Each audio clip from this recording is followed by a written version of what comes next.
सुप्रभात दोस्तों। मैं बेंगलोर से डॉक्टर इंदु झुंझुनवाला आप सभी का बहुत बहुत स्वागत और अभिनंदन करती हूँ।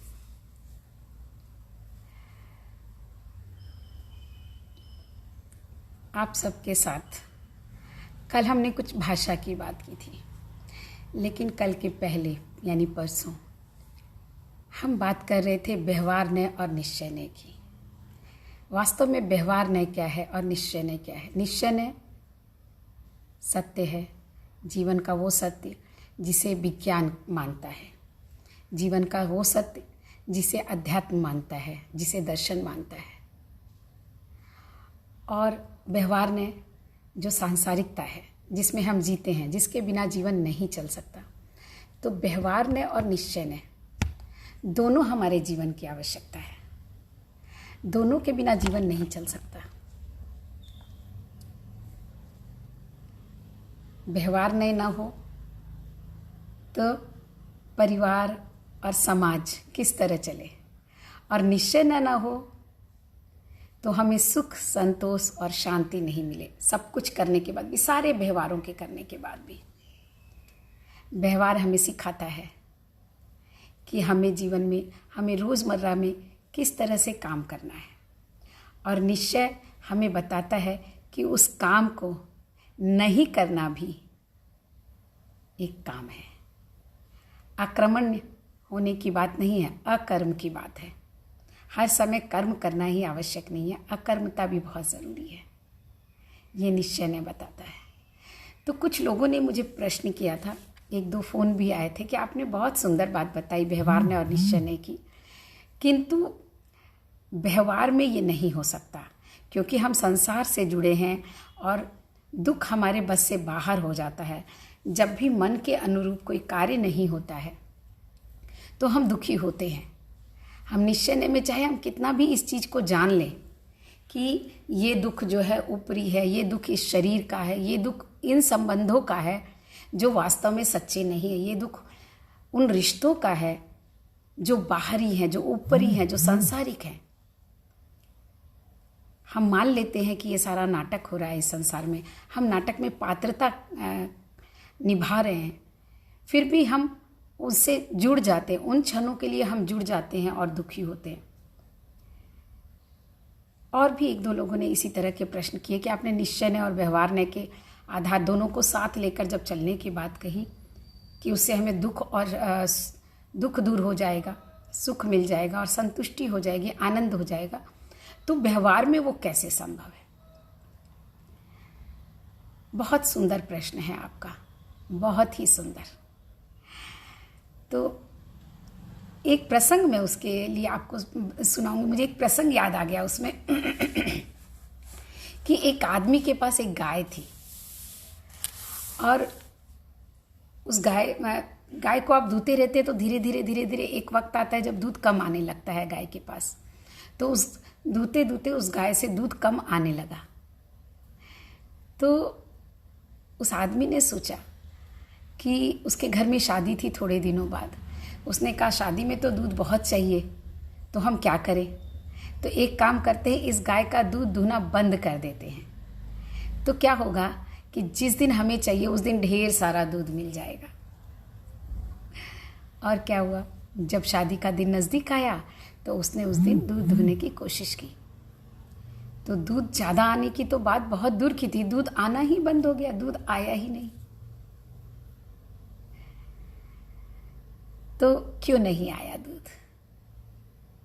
इसलिए नहीं आया कि जब आप अपनी शक्तियों को उपयोग में नहीं लाते हैं, चाहे वो हमारी मानसिक शक्तियां हैं या शारीरिक शक्तियां हैं, शक्ति अगर उपयोग में नहीं लाई जाती है तो धीरे धीरे उसका स्रोत सूख जाता है।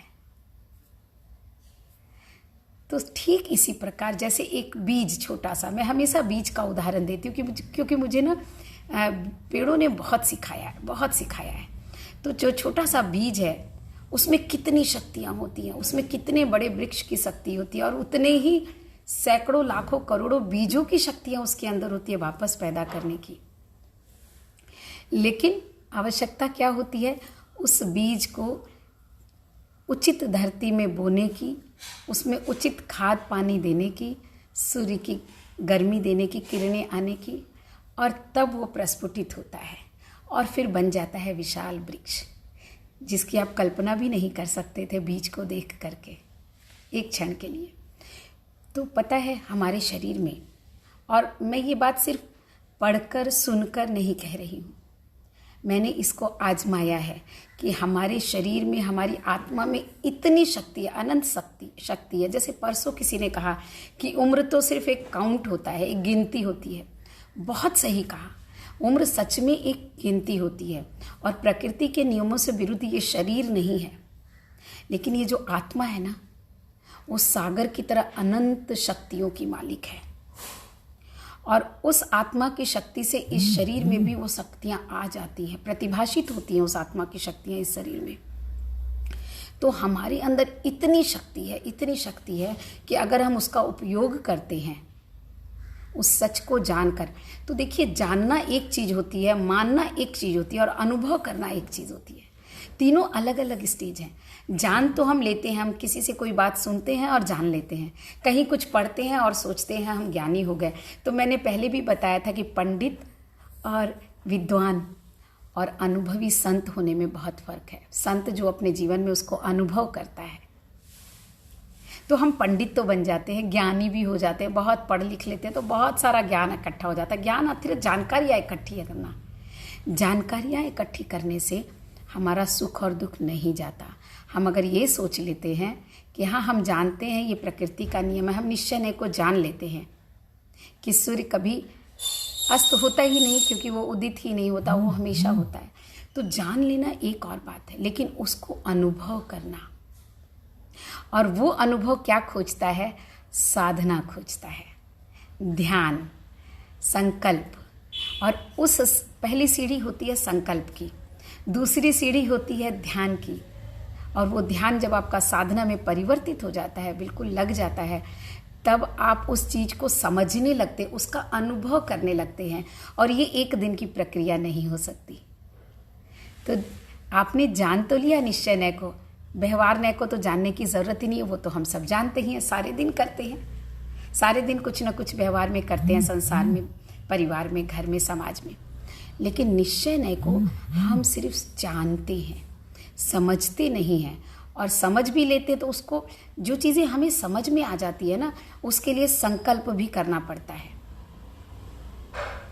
अगर मैथ्स के कोई सम आपको समझा दिया जाए कि 2 + 2 4 हो जाता है, 2 को 2 से जोड़ो 4 हो जाता है, तो ये आप रट तो लेंगे।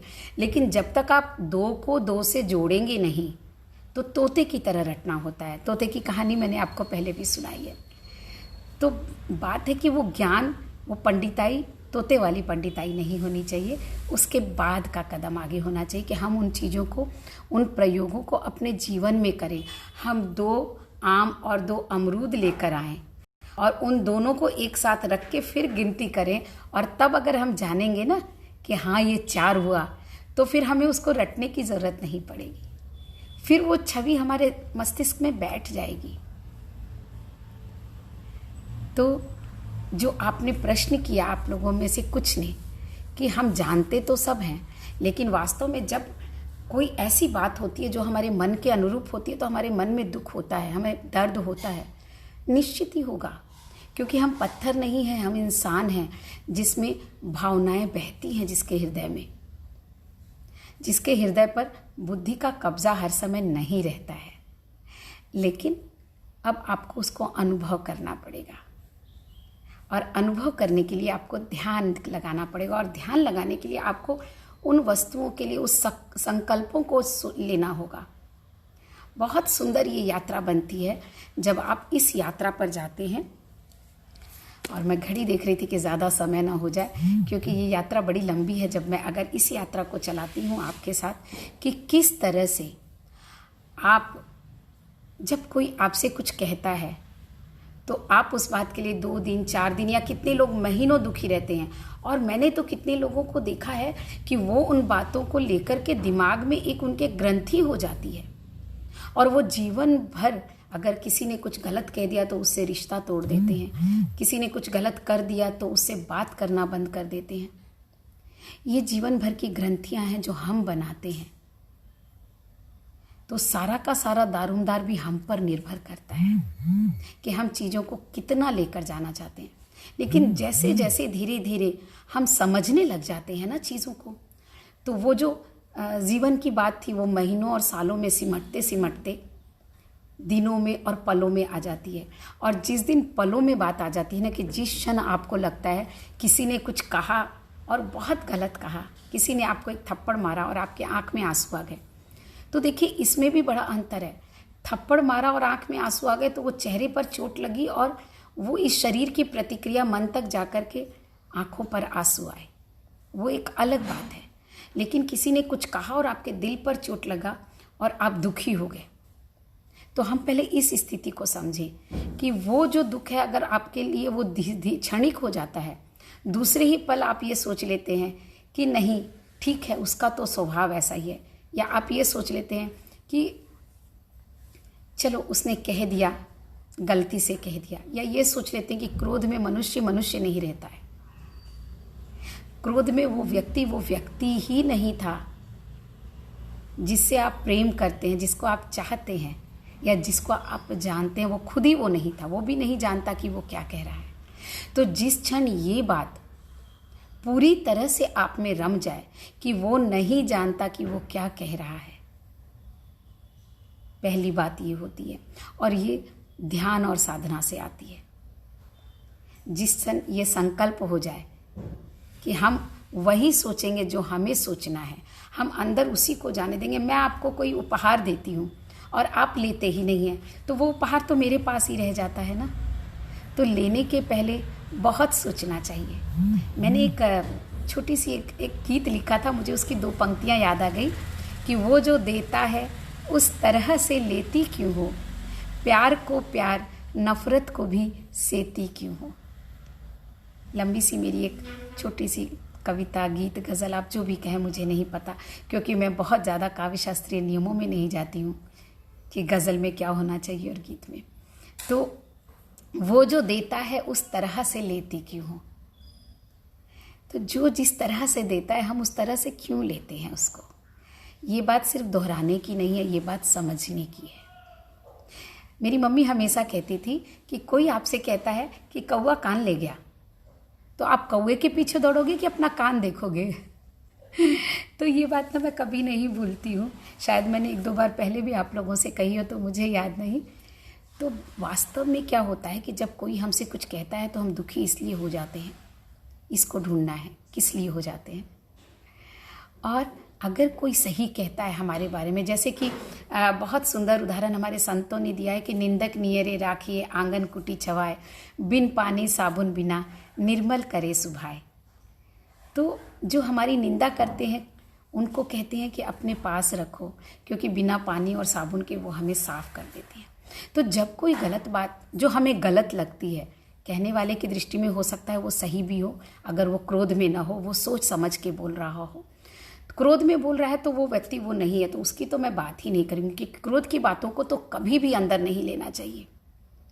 ये मैंने अपने जीवन में सीखा है, खुद से सीखा है कि मैं भी क्रोध में कब क्या बोलती हूँ मुझे भी पता नहीं होता, और बाद में हमें अफसोस होता ही होता है।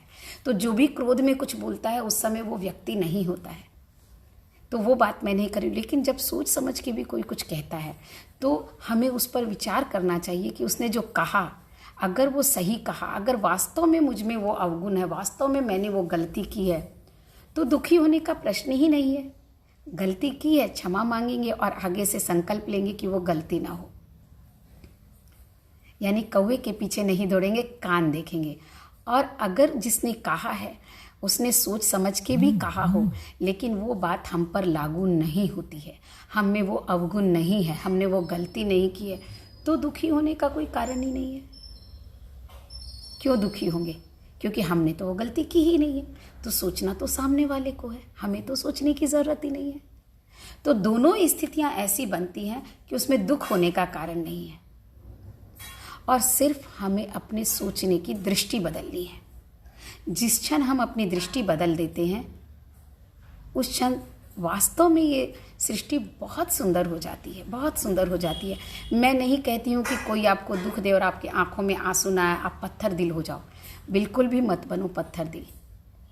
एक क्षण के लिए दुख लगता है, आंसू आता है, लेकिन दूसरे ही पल आप व्यवहार में हो, आप संसार में हो, आप संत नहीं बने हो, आपने दुनिया नहीं छोड़ी है, तो आंसू एक क्षण आने दो उसे, लेकिन दूसरे ही पल इस एहसास को जियो कि ये दोनों स्थितियों को, जो कि वास्तव में कौवे ने कान लिया है कि कान हमारे ही पास है। और वो दूसरा क्षण जो होता है ना, वो दूसरा क्षण महत्वपूर्ण बन जाता है निश्चय नय की दृष्टि से। और जब हम उस निश्चय नय की दृष्टि में अपने आप को स्थिर करते हैं, और वो स्थिर करना है साधना। जब पहली बार आप कोशिश करेंगे ना, तो हो सकता है 2-4 दिन बाद ये बात समझ में आए, दूसरी बार कोशिश करेंगे तो 1 दिन बाद समझ में आए, और धीरे धीरे ये अवधि जो है बहुत नज़दीक आ जाती है। फिर एक क्षण के बाद ही दूसरे ही क्षण आपको याद आ जाता है कि मुझे कौवे को नहीं, कान को देखना है। और कान को देखने पर दोनों स्थितियां बहुत स्पष्ट है कि दुखी होने की ज़रूरत नहीं है। और तीसरा स्टेज जो बनता है वो ईश्वर होने का बनता है। लेकिन उसके बारे में एक सुंदर सा विषय आपने मुझे दिया है। मैं विषय तो कोई और लेना चाहती थी आगे बढ़ने के लिए, लेकिन यात्रा का ये विषय भी मुझे बहुत सुंदर लग रहा है। तो जब तक इस बात को मैं पूरी तरह से स्पष्ट न कर दूं, अपने अनुभव आप लोगों के साथ न बांट लूं, तब तक हम इस यात्रा पर चलेंगे कि किस तरह से हम इस बात को अपने जीवन में साध सकते हैं, किस तरह से हम निश्चय नय को व्यवहार नय के साथ एकात्म कर सकते हैं और जीवन में उस संतोष, उस खुशी और उस आनंद को पा सकते हैं संसार में रहते हुए भी, जिसके लिए कि हम इधर से उधर, उधर से इधर दौड़ते रहते हैं। और इधर से उधर दौड़ने पर भी ना मुझे एक प्रसंग याद आ गया है, तो 2 मिनट का समय और ले लेती हूँ और वो प्रसंग सुना देती हूँ। आपने सुना होगा, राबिया नाम की एक बहुत बहुत प्रसिद्ध फ़कीर हुई है, जिसकी चर्चा हम अक्सर पढ़ते हैं। तो राबिया के पास एक जो व्यक्ति था, उसे ईश्वर की खोज करनी थी, और वो बहुत इधर उधर सब जगह भटका, बहुत भटक भटक करके जब उसे ईश्वर नहीं मिले, तो घूमते घूमते मंदिरों में, मस्जिदों में, चर्च में, वो जहाँ जहाँ जा सकता था बड़े बड़े पंडितों के पास गया वो, और उसने पूछा कि मुझे ईश्वर से मिलना है, क्या आप मिला सकते हैं? तो एक चलते चलते रास्ते में उसे एक संत मिला। उस संत ने कहा कि देखो, जो तुम्हारी खोज है ना, तुम ईश्वर को पाना चाहते हो ना, तो एक राबिया नाम की एक फ़कीर है, उस गांव में रहती है, उस गांव के बाहर उसकी झोपड़ी है, तुम वहाँ चले जाओ, वो ज़रूर तुम्हें ईश्वर से मिला देगी, क्योंकि कहते हैं कि उसने ईश्वर के दर्शन किए हैं। वो व्यक्ति बड़ा खुश होता है, नवयुवक था, बहुत प्रसन्न होता है, बहुत बुद्धिमान भी था। चलो, हम ईश्वर से मिल सकते हैं। वो बड़ा जल्दी, बड़े आसानी, बड़े उत्साह के साथ वो जाता है राबिया के पास। पहुँचते पहुँचते रात हो जाती है, और राबिया के पास जाता है, प्रणाम करता है, कहता है कि हे संत राबिया, मैं तुम्हारे पास आया हूँ, मुझे ईश्वर से मिलना है, क्या तुम मिला सकती हो? तो राबिया ने कहा, वत्स, अब तो बहुत रात हो चुकी है, एक काम करो, तुम सो जाओ, हम सुबह तुम्हें ईश्वर से मिला देंगे। और राबिया जो है एक कपड़ा सिलने के लिए बैठ जाती है, सुई से एक कपड़ा वहाँ पर वो सिलती होती है। तो वो कहता है ठीक है, वो सो जाता है। दूसरे दिन सुबह जब वो उठता है, बहुत व्यग्र है, वो खोजता है राबिया को, पूरी झोपड़ी तलाश लेता है, उसे राबिया नहीं मिलती। वो परेशान हो जाता है कि सुबह तो वो मुझे ईश्वर से मिलाने वाली थी, वो कहाँ चली गई। झोपड़ी से बाहर आता है तो देखता है कि राबिया जो है कुछ ढूंढ रही है, चारों तरफ ढूंढ रही है। तो वो कहता है, हे राबिया, आप क्या ढूंढ रहे हो? आपका कुछ खो गया है क्या? तो राबिया ने कहा, हाँ, खो गया है ना, रात में कपड़ा सिल रही थी ना, तो मेरी सुई खो गई है, तो मैं उसे ढूंढ रही हूँ। तो उस युवक को बड़ी हंसी आती है और वो सोचता है, ये कैसी संत है ये मुझे ईश्वर से क्या मिलाएगी, इसे ही नहीं पता है। वो सिलाई अंदर कर रही थी झोपड़ी में और सुई वो बाहर ढूंढ रही है। तो वो कहता है राबिया से कि राबिया, आप तो सिलाई अंदर कर रहे थे ना, तो आप बाहर कैसे सुई ढूंढ रहे हो, बाहर कैसे आपको सुई मिलेगी। तो राबिया मुस्कुराती है और कहती है कि वत्स, तुम्हें ईश्वर की खोज है ना, और तुम मंदिर मस्जिद गुरुद्वारे में ईश्वर को ढूंढ रहे हो। जो तुम्हारे अंदर बैठा है उसे तुम बाहर ढूंढ रहे हो, कैसे मिलेगा तुम्हें वो। तो बस यही हमारे जीवन का सच है। निश्चय ने यही बताता है कि जो हम ढूंढ रहे हैं ना, वो हमारे अंदर है, चाहे वो सुख हो या संतोष हो या शांति हो। और वो यात्रा हम कैसे करेंगे, किस तरह से करेंगे, इस पर हम चर्चा करेंगे आज के लिए बहुत बस इतना ही आपके साथ का सफ़र। आपका दिन बहुत मंगलमय हो, बहुत शुभ हो, और आप ज्ञान और जानकारी से अनुभव की ओर कदम बढ़ाएं। बस इतना ही। धन्यवाद।